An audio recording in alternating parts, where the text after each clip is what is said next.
Hello दोस्तों, हमारे YouTube channel में आप सभी का स्वागत है। तो दोस्तों, इस वीडियो में हम पीजी इलेक्ट्रोप्लास्ट स्टॉक को डिस्कस करने वाले हैं।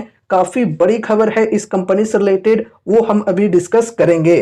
तो खबर यहाँ पर यह है कि पीजी इलेक्ट्रोप्लास्ट की अब ईवी सेक्टर में भी एंट्री हो रही है। बहुत ही बड़ी खबर है, थोड़ा विस्तार से समझते हैं। देखो, यहाँ पर बताई जा रही है PG Electroplast only on subsidy PG Technoplast enters electric vehicle assembly and lithium ion battery assembly. मतलब दोस्तों, पीजी इलेक्ट्रोप्लास्ट की एक वोली ऑन सब्सिडरी कंपनी है, नाम है जिसका पीजी टेक्नोप्लास्ट। तो पीजी टेक्नोप्लास्ट की एंट्री हो रही है electric vehicle assembly and lithium ion battery assembly में। तो कहने का मतलब यह है कि अब ये जो कंपनी है ये इलेक्ट्रिक व्हीकल्स के लिए भी अलग अलग प्रकार के parts and lithium ion batteries की मैन्युफैक्चरिंग करने वाली है।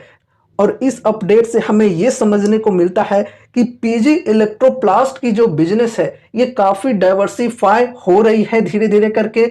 एंड डिक्सन टेक, जो कि इसी सेक्टर से बिलोंग करने वाली कंपनी है, यानी कि डिक्सन टेक भी ईएमएस के अंदर काम करती है, पीजी इलेक्ट्रोप्लास्ट भी ईएमएस के अंदर काम करती है। लेकिन डिक्सन टेक से पीजी इलेक्ट्रोप्लास्ट काफी अब अलग आपको लगेगा, क्योंकि अब यहां पर ईवी सेगमेंट में भी कंपनी काम करने जा रही है। ठीक है, बहुत ही अच्छी बात है। इससे कंपनी को आगे चलकर काफी बेहतरीन फायदे मिलेंगे। कंपनी की रेवेन्यू एंड प्रॉफिट्स में इलेक्ट्रिक व्हीकल का भी हिस्सेदारी अब देखने को मिलेगा। ठीक है, और ये जो न्यूज है ये कल आफ्टर मार्केट क्लोजिंग आई थी, तो उसका इंपैक्ट आज के दिन हमें शेयर प्राइस के अंदर पॉजिटिवली तौर पे देखने को मिल सकता है। अब यहाँ पर हम सपोर्ट एंड रेजिस्टेंस के लेवल्स को डिस्कस करते हैं। देखो दोस्तों, यहाँ पर 600 की जो लेवल है ये एक सपोर्ट की लेवल है, एंड फिर ये जो ट्रेंड लाइन है ये भी सपोर्ट की लेवल है। रेजिस्टेंस की बात करें तो देखो ये है trend line as a resistance, ये ट्रेंड लाइन वर्क करेगी। तेजी अगर स्टॉक में आती है तो इस ट्रेंड लाइन को ध्यान में रखकर चलना है। इस ट्रेंड लाइन के ऊपर अगर प्राइस जाता है तो फिर स्टॉक के अंदर और भी बेहतरीन तेजी आ सकती है।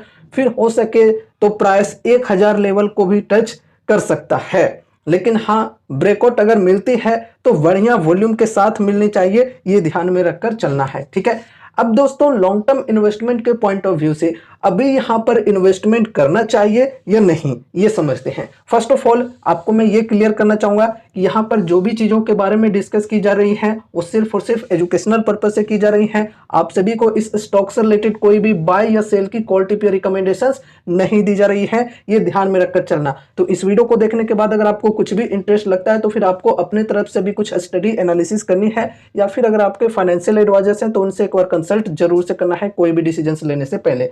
चलो यहाँ पर हम डिस्काउंट को समझते हैं। तो 52 वीक हाई के लेवल से करंट प्राइस तक की बात करें तो ज़्यादा डिस्काउंट अवेलेबल नहीं है, तकरीबन 11 से 12% की डिस्काउंट ही अवेलेबल है मात्र। तो कुछ खास डिस्काउंट नहीं है यहाँ पर मार्जिन ऑफ सेफ्टी के हिसाब से। लेकिन हाँ, हमने इससे पहले स्टॉक को डिस्कस भी किया था, उस वक्त जब स्टॉक के अंदर 20% प्लस की डिस्काउंट अवेलेबल थी। यहाँ पर देख सकते हो इस लेवल पर हमने डिस्कस किया था। तो अगर उस वक्त किसी ने इन्वेस्ट किया है तो अभी ओवरऑल प्रॉफिट्स में होंगे। अगर नहीं यहाँ पर इन्वेस्ट किया है उस वक्त तो थोड़ा सा वेट एंड वॉच करके चल सकते हो। अगर आप पेशेंस के साथ स्टॉक मार्केट में काम करना चाहते हो तो थोड़ा सा वेट करना होगा।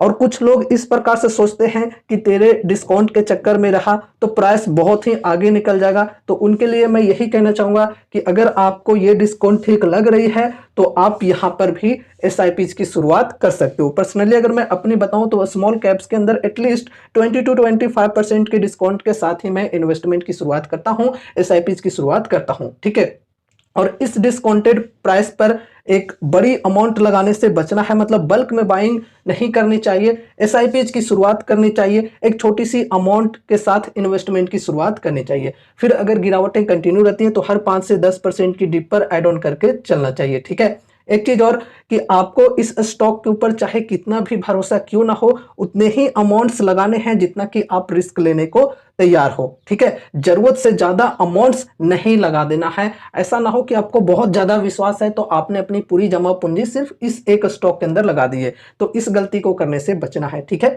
तो दोस्तों ये रही हमारी आज की वीडियो पीजी इलेक्ट्रोप्लास्ट शेयर से रिलेटेड। उम्मीद है कि इस वीडियो के माध्यम से आपको कुछ यूजफुल इन्फॉर्मेशन मिले होंगे। तो वीडियो को लाइक करके चैनल को सब्सक्राइब कर देना और मिलते हैं अगले नए वीडियोज के साथ। तब तक के लिए बाय बाय।